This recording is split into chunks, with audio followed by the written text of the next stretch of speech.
নির্বাচন ঘোষণা হতেই শুরু হয়ে গিয়েছে বিভিন্ন দলের নির্বাচনী প্রচার। কেউ মিছিল, কেউ মিটিং করছে। এর মধ্যে বেশ কিছুটা ব্যতিক্রমী দক্ষিণ মালদা লোকসভা কেন্দ্রের প্রার্থী শ্রীরূপা মিত্র চৌধুরী। জেলার মানুষ যাকে নির্ভয়াদি বলে চেনে।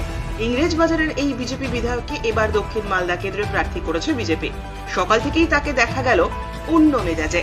পরনে গোলাপি শাড়ি, যে গাড়িটি চলছে তাও গোলাপি। বাড়ি থেকে বেরিয়েই শহরের পোস্ট অফিস মোড়ে শ্যামাপ্রসাদ মুখোপাধ্যায়ের মূর্তির নিচে বসে সকাল সকাল জনসংযোগে ব্যস্ত। কিন্তু এই গোলাপি রং কেন, তা তিনি জানালেন। এই গোলাপি রং হলো পাওয়ার অফ ওমেন, অর্থাৎ নারী শক্তির প্রতীক। যখন আইন কানুন কিছু ছিল না এবং সেই সময় তীব্র পুরুষতান্ত্রিক সমাজের অত্যাচারের হাত থেকে রক্ষা পাওয়ার জন্য মহিলারা একত্রিত হয়ে গোলাপি রং বানাতো। নারী শক্তির সশক্তিকরণের জন্যই এই রং তিনি বেছে নিয়েছেন। এদিন সকালে ইংরেজবাজার শহরে বেশ কিছুক্ষণ সময় কাটিয়ে তিনি মোথাবাড়ি বিধানসভার উদ্দেশ্যে রওনা হন।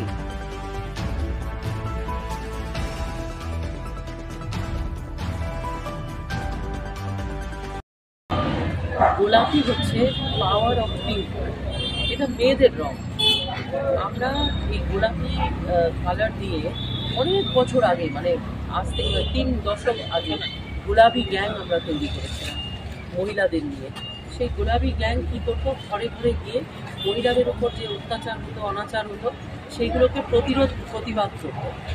আজকে মানে নির্ভয়াদি সারা উত্তরবঙ্গে একজনই মহিলা যিনি এই লোকসভা নির্বাচন লড়ছেন। তাই নির্ভয়াদি যে মানে মহিলাদের জন্য, মাতৃশক্তির জন্য এই গাড়িটাকে আজকে নিবেদন করা হয়েছে। আর পিঙ্ক হচ্ছে মানে ওয়ার্ল্ড ওয়াইড যদি দেখা যায়, পিঙ্ক হচ্ছে মেয়েদের কালার, আর এই পিঙ্ক হচ্ছে পাওয়ার অফ উইমেন। তো মহিলাদের যে শক্তি, সেই শক্তিকে প্রকট করার জন্য আজকে এই গোলাপি রঙকে ব্যবহার করেছি। এবং আপনি দেখছেন এই গাড়িতে ভোট ফর নির্ভয়াদি লেখা আছে। এবং এই গাড়ি আমরা একটা কার্পেট ফর্মে চালাবো। আমাদের এই যে প্রচার অভিযান, সেই প্রচার অভিযানে এই গাড়ির মতো অনেক কটা গাড়ি থাকবে, যেটা আমার কনভয়ের সঙ্গে চলবে। এবং মূল উদ্দেশ্য হচ্ছে মাতৃশক্তির জন্য এটা করা, এবং মাতৃশক্তির জন্য মানে এটা একটা প্রতীকী কার্যক্রম।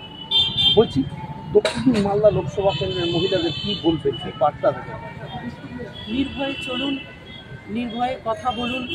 আমাদের পশ্চিমবাংলায় তথা মালদাতেও মহিলাদের কিন্তু নির্ভয়ে চলার জন্য কোনো স্কোপ নেই।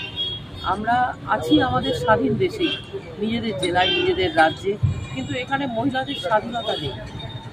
আর মহিলাদের স্বাধীনতা তখনই হয় যখন মেয়েরা ফ্রিলি ঘুরতে পারবে, সুরক্ষিত বোধ করবে। এখানে মহিলারা সুরক্ষিত বোধ করেন না। কথায় কথায় এখানে গ্যাংরেপ, কথায় কথায় মহিলাদের উপর অত্যাচার। সেদিনকে একটি মহিলার মাথা কেটে ফেলে দেওয়া হলো। আমার ইংরেজবাজারে, আমার নিজের এলাকাতে, নিজের পাড়াতে একটি ছোট্ট মেয়েকে স্কুল পড়ুয়া, তাকে কীভাবে হত্যা করা হলো আমরা সব দেখেছি। তো মহিলাদের এরপর যে এই অত্যাচার, অনাচার, সেইটা বন্ধ হোক, এটা সবসময়ই আমরা চেয়েছি। এবং সারা জীবন ধরে মহিলা সশক্তিকরণের ওপরে আন্দোলন চালিয়ে এসেছি। আমাদের সৌভাগ্য যে মাননীয় মোদিজি মানে দীর্ঘদিনের আমাদের আন্দোলনের যে ফ্রুট, সেটা এইবার আমরা দেখতে পেলাম।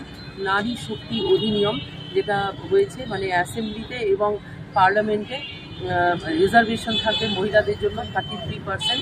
আগামী দিনে আমরা সেটা 50% করার চেষ্টা করব। এবং এই যে একটা বিরাট স্টেপ মোদিজি নিলেন, সেটার জন্য আমি খুবই আপ্লুত এবং আনন্দিত।